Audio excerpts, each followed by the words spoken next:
Hi guys, welcome back to Road to Resilience, recapturing athletes' focus. Trust that you're a little bit psyched like we are from the intro. Can't wait to deliver this one. This is probably the biggest factor in limiting athletes between their careers and their lives as well. And it rolls over into so many aspects of everything we do. And I'm joined here again with Mark Rigg and Brad Harmon, and they're going to deliver as much as we can around this subject, and I trust that you'll connect with it as much as we all do. How you guys going? Good, how are you? Oh yeah, awesome. Yeah, really good, really good. Awesome. Okay, so where does this question come from, I wonder? Am I good enough? Where does it come from, do you guys reckon? Well, for me, I mean, it just comes from deep within and a sense of trying to achieve belonging. You know, we always want to know that we're good enough in whatever that we do, and if we're not good enough, we figure out how to get there. So, you know, looking at it from an athlete perspective, we grow up making different teams or striving for different teams, achieving different goals. So we're always being judged and evaluated. So we're always wondering, am I good enough to make this team? Am I good enough to progress to this level? And we know that we have coaches, scouts, whoever it might be, evaluating our performance. So we're always seeking clarification that we are good enough, and some athletes will struggle with basically with that question, and that can sit with them and eat them up a little bit. For me personally, and it was right through my career, it was, I suppose, no more evident than when I was in the major leagues for a few weeks, and I was up there due to an injury, and at the time I felt like I hadn't necessarily deserved it, in a sense of I didn't play myself into that team. So I was there because of an injury, and I questioned myself whether I was good enough. Now, my behavior there, I was really introverted, really shy. I just didn't want to get in anyone's way.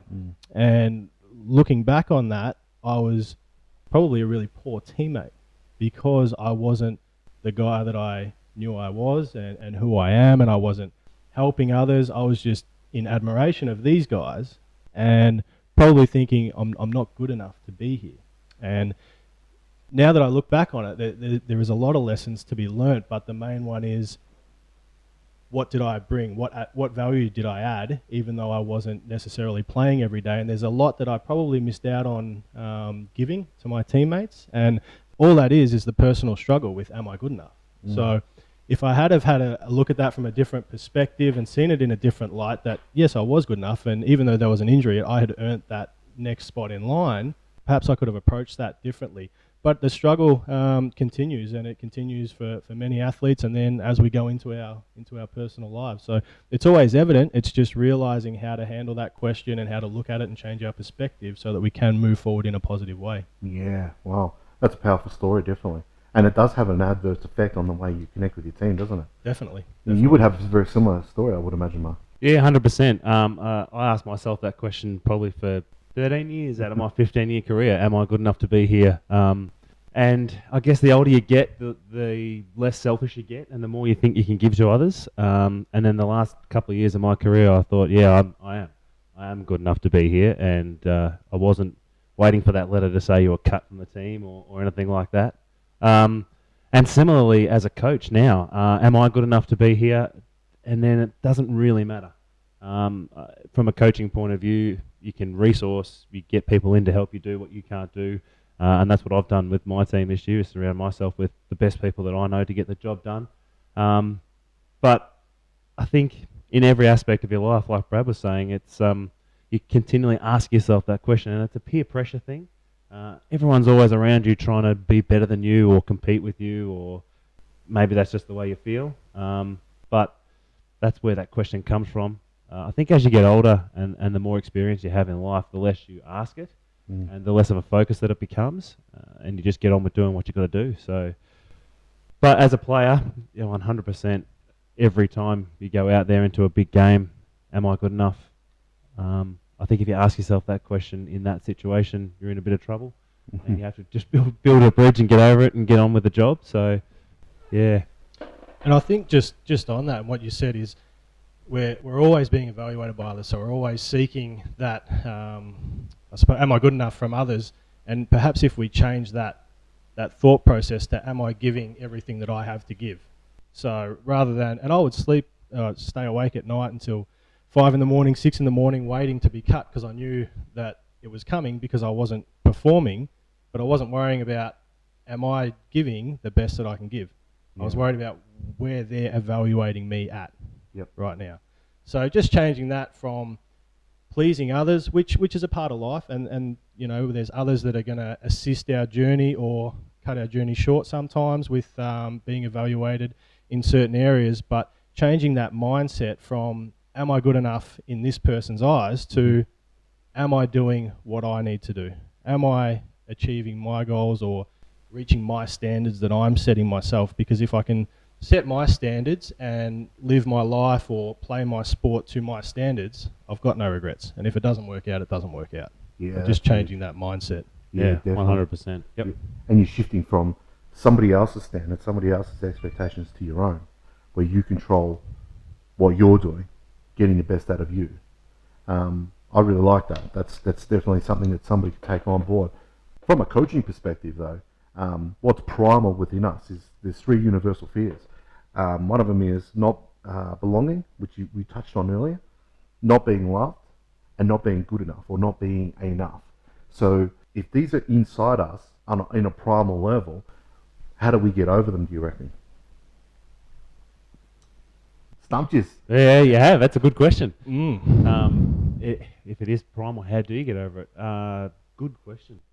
I guess you have to really think really hard about personally, how I got over all those things.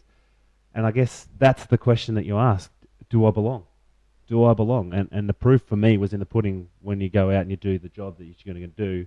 For me, personally, the one day that happened for me where I did feel like I belonged was when one of the senior players that have been in the team that I've been in for a long time came up to me after a game where I didn't get to start pitching that game. I came in and rescued the guy that started, and he came up to me after the game and he said, "I'm really sorry, you should have started that game."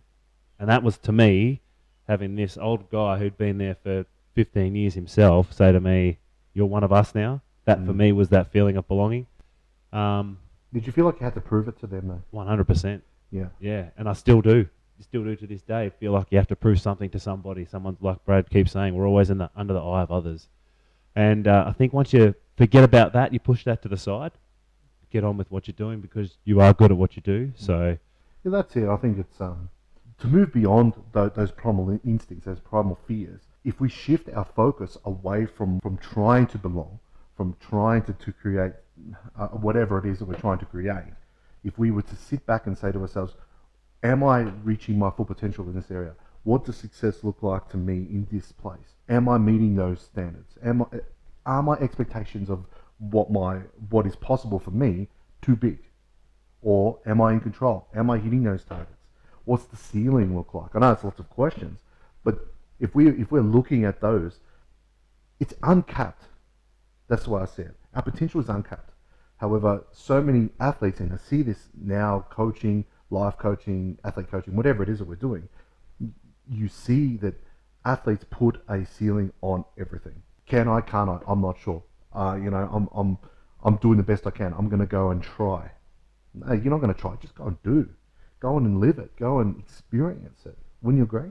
Yeah, definitely. And part of that is identifying a process. And like what you said, so within baseball, and you guys can obviously relate with softball, we're looking at a set of standards or parameters that define success. And it's the end game. And there's many things that go into leading up to that. There's processes, there's thought processes, how I get myself ready, what am I doing away from the field. And if I'm not meeting these processes that I know are going to allow me the best chance for me to succeed, whether I succeed or not, are they giving me the best chance of succeeding? If I'm not following those processes, 9 times out of 10 it's going to be hard for me to succeed according to the parameters, the standards that are set. So by breaking it down and having a process in place or a series of processes, that will then give you something to tick off as you're going along. Yeah. And you might have that series of processes might be 6 or 7.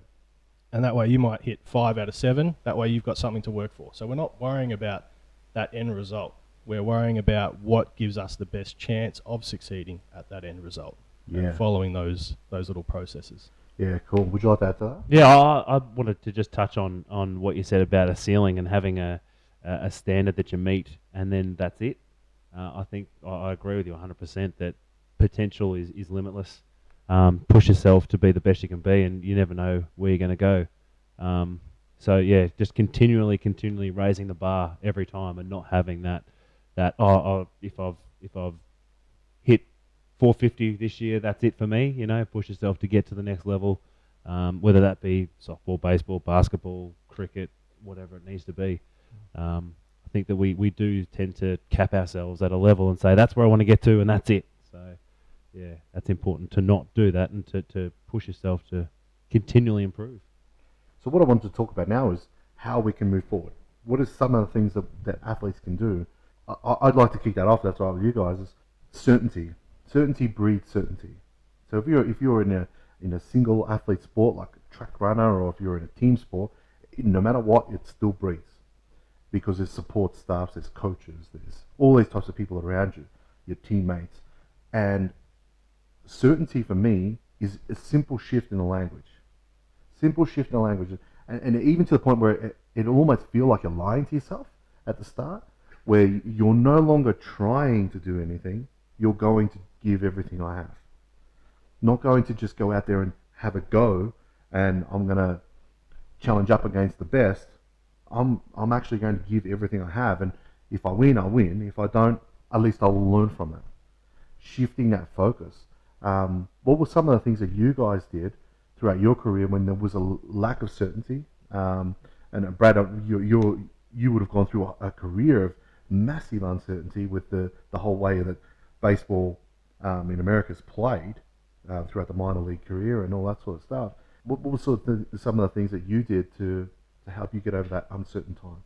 Well, and to be honest, I struggled a lot of times, and it is that uncertainty. It is, am I good enough? It is questioning what I was doing at the time. So there was a lot of times when I was struggling, because especially elite level sport, as we know in most sports, but there is no guarantees. You can sign a guaranteed contract, but it doesn't mean you're going to play.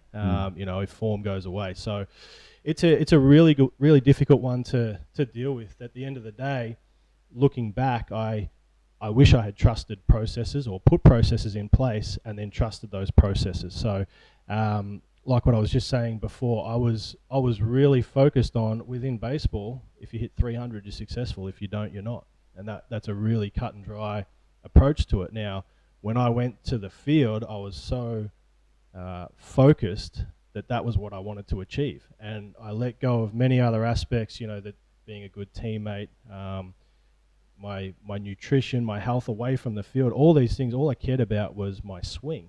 And I forgot about all the other aspects that go into being a successful player. So I really keyholed myself into worrying about one area, and that all that did was build up on my uncertainty. So it comes back to having that balance and trusting what you're trying to get out of it, trusting your processes. And if you trust in yourself and trust in your processes and hit those markers along the way, the uncertainty will always be there. But it's the athletes that understand that, identify it, and just work with it. You know, as soon as we can say it is what it is, that's fine. I'm not the only guy that has that uncertainty. That's fine. But that's over there. What am I worried about doing? Here's what I'm worried about doing now, and just follow your path. Yeah, that's huge. Embrace the uncertainty. Definitely love that. What about you, Mark? What do you think? Oh, I was just jotting down some notes here because I went through different levels of uncertainty and that in my career. I started off as a young player in a senior team, oblivious to all of that. When the senior guys were uncertain, or whenever they needed something done, I just went and did it because I was just young and stupid and just went and did what I was told to do. Yeah. Transitioning that into a senior player, and when I became a senior player, there was so many kids playing, and the age gap was that 10 to 15 year age gap for me. And I felt like I had to build the certainty in them and take that role on and go and do it on the field, and then come in and pump their tyres up in order for them to go and finish off the job that I started. So I agree 100% with you. Embrace the uncertainty and run with it and see how you go. Yeah, okay. Yeah, understand that it's there, but So, in terms of getting over that lack of certainty, which breeds that fear of not being good enough, what sort of processes now, looking back on your career, do you wish you could have implemented to help you win those times? I'll just leave that one open to you. Yeah, I think for one, it's understanding what success means to you individually, and the fact within baseball, hitting 300, that will always be there. But there's certain things along the way within a game, within at bats, for me personally, that would have an overall impact on that end result. Now, I was so focused on the end result that I wasn't hitting key areas along the way. So for me to sit back and have a look at trusting and valuing my processes and understanding that's how I'm going to grade my day today. You know, if I went 3 for 4, that was a great day. And there's other days where I could go 0 for 4, but perhaps I had really great at bats. So a lot of the times the end result doesn't necessarily dictate how we went about it. And I just think it always comes back to valuing your process and what you're trying to do, which you then can evaluate at the end of a day or the end of a game. Yeah, okay, cool. What about you, Mark? I just wish that there was something like this out there back when I was doing that, because then my coaches would have understood the uncertainty that they were bringing as well, which doesn't help at all.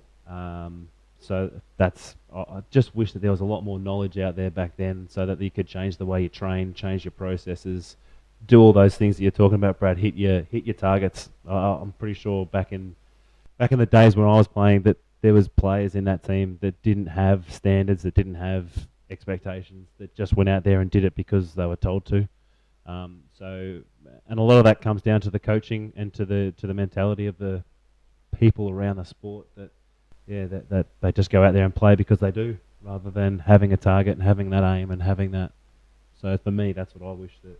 Yeah. Did you guys find that you spend a lot of time inside your head, speaking a lot to yourself, holding a lot of that emotional charge, and where do I go now inside yourself?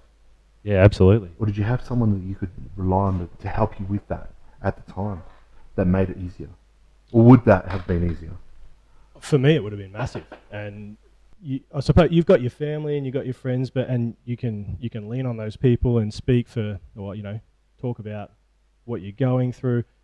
It's just different when they haven't quite walked the shoes. So having someone to lean on or speak to, whether it be within your organisation or someone that's gone through it, even in a different sport, would have been massive. And at the end of the day, all you wanted to know that it was okay that you feel that way. And when we get so down on ourselves, and I did probably 80% of my career, I always wanted more. I wouldn't celebrate the good times. I would just say, what's next? Where am I going now? So having someone for that support would have been huge. And at the end of the day, I think it was just understanding that I'm certainly not the only guy going through it, but at the time you do feel like you are, and you feel so isolated, and you're seeing all your teammates it seems like everyone else is succeeding, and you're just struggling to come to terms with that and why you're not getting there. So having someone to talk to about processes, emotions, whatever it might be, would have been massive. I feel at times I was